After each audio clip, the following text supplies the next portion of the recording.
Okay, so I bought these for two reasons. One, there's a blue system on here, which I haven't quite figured out. I've closed the blinds to make it a little darker. Let me turn these main lights off.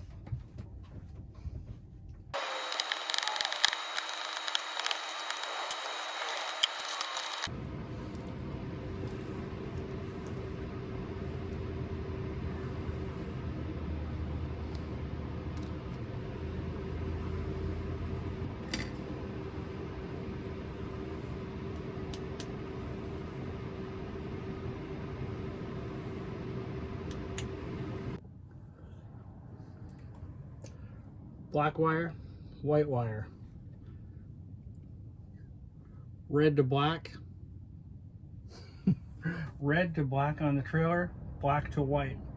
White is the black on these lights is your common. Let's get these wired up.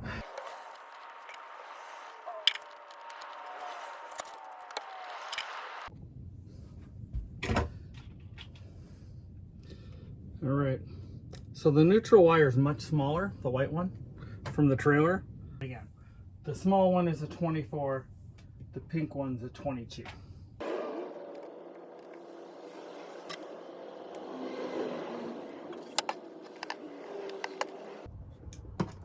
Not the best crimpers in the world, and I acknowledge the angle is sucking. So the wires on the replacement here are both that 24 gauge, similar to the white on the trailer. So even this red one, but the black is just that little bit thicker, which required the 22 gauge instead of the 24. So on the black, it fit nicely and crimped. On the red, coming from the light, it was obviously a gauge smaller and kept sliding out. So what I did was, it was stripped a little too long. I folded it in half, pressed it against itself, and slid it up. That gave it the thickness to crimp on, and now we're on there good. Right? Well, would it even be one of these if I didn't screw something up? Okay. Clearly, I forgot to crimp the top guy.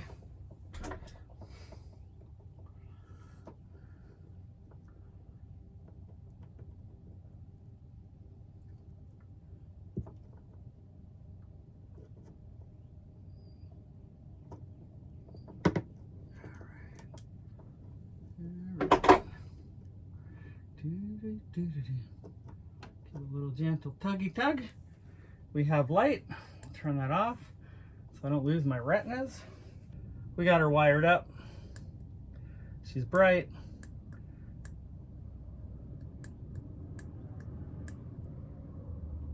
To read the instructions for how to get it back to blue, but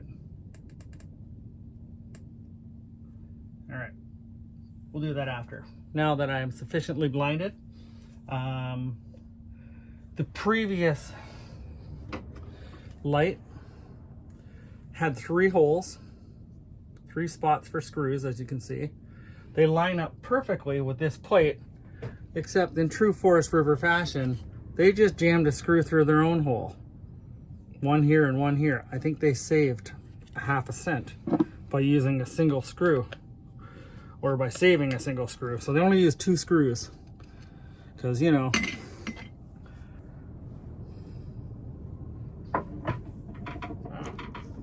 we're going to throw our screwdriver on the ground, chuck all this mess back up in here, where the good Lord intended it.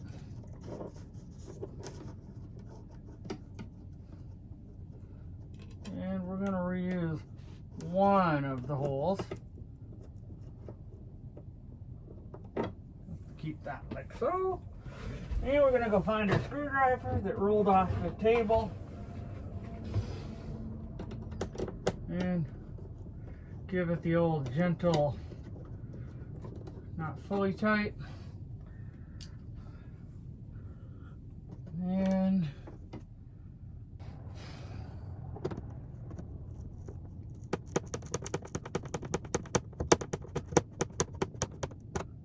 okay. Another sanity check. Sure, it'd help if I hit the button and not. All right, the button is a little smaller on the dome than the Forest River predecessor. I don't really see that being a problem. All right, like always, clips on. We have light. Now let's see if we can't figure out how to turn them blue. The other thing I like about them is they dim. So if I long hold the button, look at that. Primary reason I bought it was that one light right over the bed that just takes your retinas out. So we'll make sure that that setting stays on. Yep, it stays where you left it. You hold it and she will get brighter and brighter. Wonderful. All right, now to work on how to turn it blue. I had to Google it because I couldn't figure it out, but it is straightforward. Once you know, you know. So there's the blue light. I like it, just for like an ambient light in the trailers. You can see where you're going. So it's off. I turn it on. It's on full brightness. So if you just quickly hit the button and turn it on, it's white. If it's off and you hold the button, it's blue. And then when you click it off, it defaults to white. And for dimming, up or down, it's just a long press. So you get it where you want it.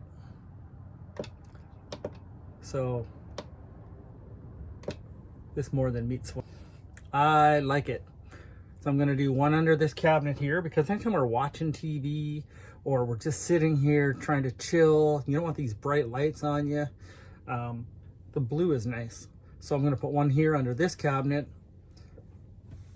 as well as one under that cabinet. And then I'll spin right around here. And there's one located straight up, directly shooting down on your eyeballs in the bed. If you know, you know. So we're gonna get all those replaced. I bought them a year ago. And I think they were 40 or 50 bucks. I'll look it up. I'll post the link so that you know you're getting the same ones as I have, if that's what you're after. Yeah, hopefully this helps somebody, especially how to make them blue and how to dim them. Anyway, one down. So I got that. I got this table. You know, the pedestal from the previous video. If you didn't see that, I got rid of both legs. I have a single pedestal now, so my table will actually pivot. And most importantly, I can put it this way, which gives you a lot more seating room. There's a lot of crap over here because we're just starting to get ready for camping season, so not everything in its place, but you can see there's a lot more room in this area for sitting. One more little tidbit. These dome lights, maybe I can point it. So I just can grab the edge of this one and I can turn it and pull it off. Nice and easy. Okay? Goes back on, same way. However, the one that I just replaced, I could not turn that thing from my life depended on it. There was just no turning it. And I said to myself, I recognized the voice immediately. Oil wrench. I literally just grabbed the edge of it and turned it nicely. I actually caught that really quick, and I didn't spend half an hour cussing to myself while I was trying to do it. So it worked like a top. So if you are looking for something, or I was even thinking those rubber jar openers, if you needed something like that. So if it is stuck, don't panic. I mean, I think because of this one, the ones under the cabinet are on wood and it's not really pliable, but this material is, so it makes these come off a lot nicer, but those were on quite tightly. So if you do have that problem and you don't have hands of steel and pulling it off, don't fret. Jar opener, oil opener, something of that nature, just to gently grab the edges, and that's all you need, that little bit of grip, and it turns. So hope that helps too. How is that for a level of brightness that is unhealthy? I even tried to spray the inside of this dome. I put some white primer in it to think it would tone it down. Not only is it ugly as sin, it's only moderately better. I think the blue light here will be the best answer now that I'm seeing spots once again. There's a lot of talk about the quality of RV builds, and it's little things like every one of the holes for the electrical wiring looks like this. Like, who needs a drill when you can just smash a hammer or a screwdriver through it? Like, what is this?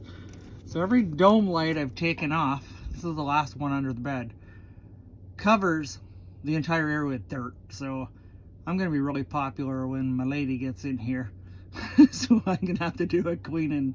Not that it doesn't need it anyway, but all over the fresh blankets I just put on. Good times. Name will be Mud. Here's the eyeball blinder. Now this one's even brighter than the original dome light. Bright. Dim it.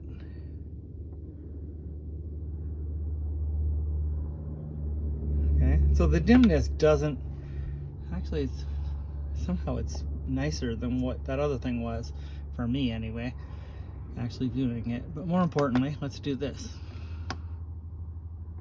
Now tell me how pleasant that is on the eyes. Just enough to like, where the hell are my glasses, or where did I put my drink? You know, all the important things when you're laying here in bed. So yeah, I think that's wonderful. I like it. All right, so the total time to do this was under 30 minutes. I replaced 3 lights. The first one was obviously the learning one. The second one went a lot faster. This one took like a minute. Now that I got down to an art and knew everything I needed and how quickly, I just jumped on Amazon to have a look and see how much it was. They were 59 bucks for a pack of 4. They have 1 pack, 2 packs, so if you're not looking to do your whole RV, but you know, estimate about $15 Canadian per light, and you should be good. That being said, I've got a bunch of the original ones. Well, 2 perfect and 1 with the primer on the inside of the plastic dome. Available if anyone needs one. Let me know. All right, so that's lights are done. Feeling good about those. Got the pedestal changed. Description will be in the video for that if that's something you're interested in checking out or possibly doing. I still have a few other items. I did mention in the previous video, I bought the Levelmate Pro to install. I have not got to it. I was on a work trip last week. I will get to it, but upcoming, I have the Levelmate Pro install, which I'll document. I have to fix a wire that pulled out of my drum brake. Last trip I was driving along and I couldn't understand. It was very obvious, thankfully not hilly, and my truck was stopping the trailer, and it turned out I have no brakes, or I have less brakes than I should, whatever it is. But when I got underneath it, there was a wire that has pulled out of a connection, so I bought replacement connection. We're gonna get that fixed up, and I'll document that as well and check the rest of them while I'm down there. And I'm also going to be checking my trailer brakes. It's been, I've probably got 6,000 or 7,000 K on them now, so they may be due for a minor adjustment as well, and if needed, I'll be doing that as well in the video. And last but not least in the current list is something about last year I never got to. I bought a soft start for my air conditioning unit, and I'll be doing that install this year as well. Well, this year, as soon as it warms up enough where I'll feel comfortable hanging up on the roof. So that might be May. We'll see how it goes, but I definitely want to have it done before June. So if not sooner, it'll probably be in the May time frame. So if any of those are of interest, please like, follow, subscribe, comment, suggestions, ideas. Let's have some fun.